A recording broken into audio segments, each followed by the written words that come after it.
हरे भरे धान के खेतों और ऊंचे पेड़ों से घिरे एक शांत गांव में सुबह की सुनहरी धूप धीरे धीरे फैल रही थी और लोग अपने रोज के काम में लगे थे।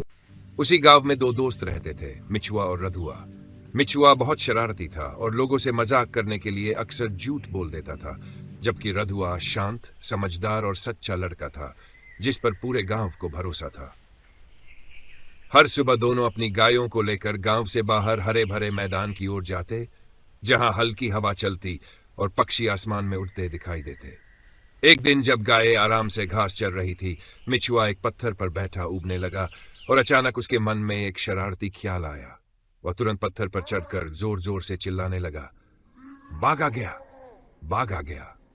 उसकी आवाज सुनते ही गांव के लोग घबराकर लाठियां और औजार लेकर खेत की ओर दौड़ पड़े, लेकिन वहां पहुंचकर उन्होंने देखा कि कोई बाघ नहीं है। मिचुआ हंसते हुए बोला कि वह तो बस मजाक कर रहा था।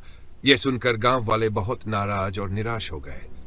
रधुआ ने उसे समझाया कि अगर वह बार बार झूठ बोलेगा तो एक दिन लोग उसकी सच्ची बात पर भी भरोसा नहीं करेंगे, लेकिन मिचुआ ने उसकी बात को गंभीरता से नहीं लिया।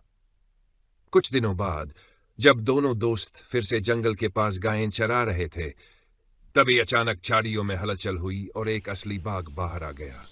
बाघ को देखकर मिचुआ डर से कांपने लगा और इस बार सच में चिल्लाया, बाघ आ गया, बचाओ। लेकिन गांव वालों को लगा कि वह फिर से मजाक कर रहा है, इसलिए कोई नहीं आया। तभी रधुआ तुरंत गांव की ओर दौड़ा और लोगों को बुलाया। उसके चेहरे पर डर देखकर गांव वालों को समझ आ गया कि इस बार खतरा सच में है। सभी लोग मिलकर खेत की ओर दौड़े और शोर मचाकर बाघ को जंगल की ओर भगा दिया।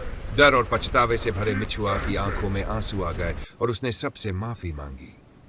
उस दिन उसने वादा किया कि अब वह कभी झूठ नहीं बोलेगा, क्योंकि उसे समझ आ गया था कि सच्चाई ही सबसे बड़ी ताकत होती है और भरोसा खो जाने के बाद उसे वापस पाना बहुत मुश्किल होता है।